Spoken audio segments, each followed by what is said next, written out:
What a change of emotions today. I started the day extremely defeated, which is weird because I left a cold call voicemail from a for sale by owner. I called two of my friends. I called my twin brother. I did an inspection meeting for another agent in my office.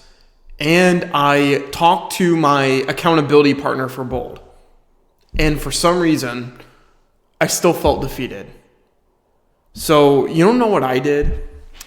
I posted on the Keller Williams Facebook group chat, a private community page, and literally just telling everybody, hey, like telling everyone basically how I was feeling during that time when I had the mental breakdown a few days ago. And I had a lot of unanimous support and care, which was great. I had a lot of people talk to me about write down some things you've accomplished. I've also heard some things of don't discourage yourself, you're doing great. I've heard a lot of things of understanding that it's okay to start off slow because of the compound effect, which goes all the way back to day 3 of what I talked about before. So you know what we're going to do? We're going to write down at least 5 to 10 things that I've accomplished in the last month. Okay? Let's do this. First thing I did was in the last 30 days, I had 2 listing appointments.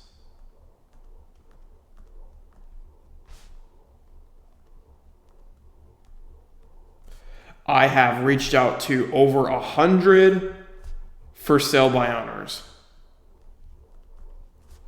I hosted about 10 open houses.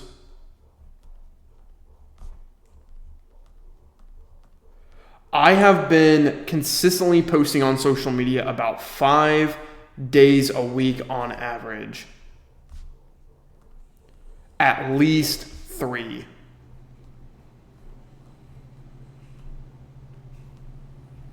What else have I done? I have now built connections.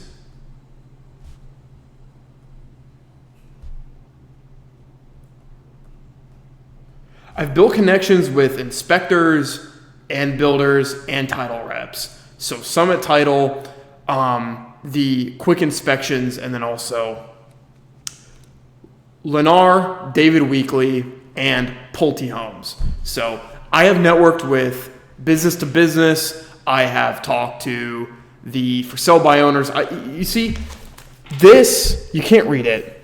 Read it. This is bad handwriting for me. That's productivity. That most agents don't do that in 2 months. And I need this is important for me to look at because I am being so hard on myself.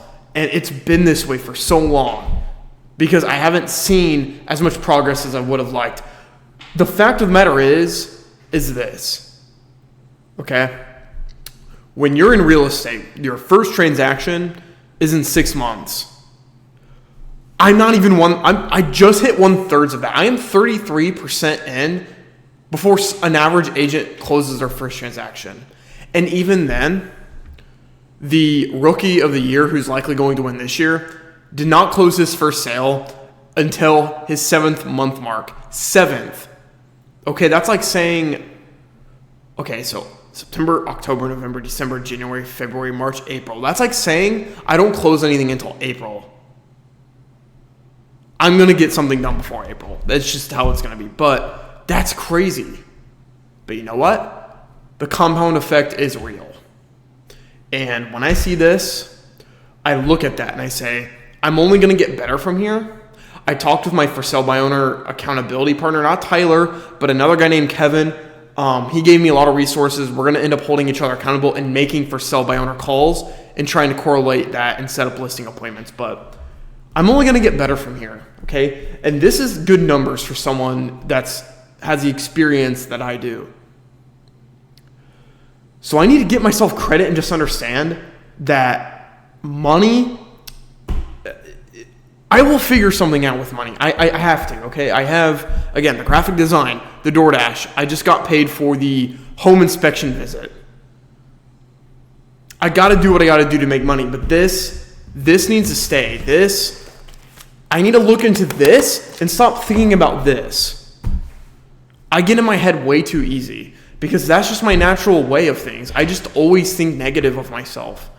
Now, whether that's normal or whether that's because of my stepdad and kind of my upbringing growing up in a lower middle class home, it doesn't matter. Okay, the only thing that is in my way is myself, and of course everyone says that. It's so easy to just say you are your own competition and all this stuff, and it's like, but you don't feel that way because survival is for the fittest, and so not all people are created equal. But I like to believe that everyone is unique in their own way and everyone has a superpower. You just got to understand that the goal is to become the best version of yourself. And how does that equate to anybody else? It doesn't, right? So how do I prevent more breakdowns and panic attacks in the future? Well, first thing is probably to take action and actually just make consistent money. I'm going to have to look into how to get more credit, specifically credit cards, but also see if I can get any more business loans, business grants, anything like that, just to get more liquid in my money. Because again, I have no food. I literally have 7 packets of oatmeal and that's it. Like literally that's all I have. I have no food. So I run dry as far as food goes. But again, like you're just going to have to figure out something. Right? Because the people that win in life are the ones that train and figure out issues and try to solve their issues rather than just complaining and talking about it. I mean, that's just how it is, right? I do have to get up early because Bold is going to be tomorrow. Again, another informational session. So I want to share with you guys I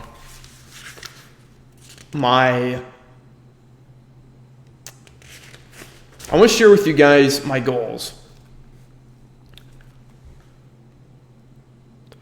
I have had about 25 conversations. Wait a minute, I didn't update this. I've had about 25 conversations. My goal was technically 100. Now, I don't believe in quantity. I just don't. Like, okay, when it comes to training and reps, I can see that. Like 100 contacts could mean you're talking to 100 people and you're trying to get better. But I'm going to be honest with you. There's some things where I feel like that's okay. But if you're trying to actually build relationships with people, having 100 conversations with people about real estate, I just don't think that's the way to move forward. I really do think it's just a few quality conversations. And that's why my conversation to lead, or I guess conversation to contact ratio is so high. Like I'll put someone in my database because I've built a relationship with them rather than just me having a conversation with them about real estate and having that just be the only sole thing. For example, like I called Shane, one of my friends from IU, that I was in a campus ministry with called Chi Alpha, and I just called him about scripture and about trying to have some sort of Bible study set up for us to talk throughout the week.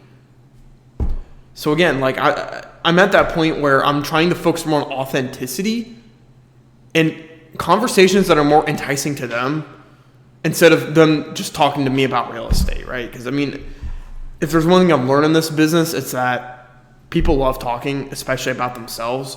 And so, you know, if you're the person that is willing to listen and really care about what they're saying and genuinely caring and having positive feedback and really listening to what they're saying, people will want to use you as an agent. There's so many agents that know about the market. There's so many agents that have been in the industry for 130,000 years. There's been so many agents that have experience. But you know who they choose? They choose people that they know, they like, and they trust. Now, with trust is credibility, but again, it's who you are as a person that's going to want people to work with you, not what services you provide, although that is nice to have. They're going to want to work with you because of who you are. And authenticity is a big part of what I want to do. So This actually turned out to be a longer video than I thought, which is great. But I'm going to go ahead and go to bed. Honestly, I'm waking up early tomorrow.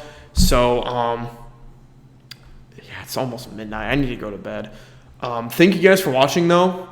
Day 67's tomorrow. I'll let you guys know about how the third week of Bold goes. I'll see you guys on the next video. Take care.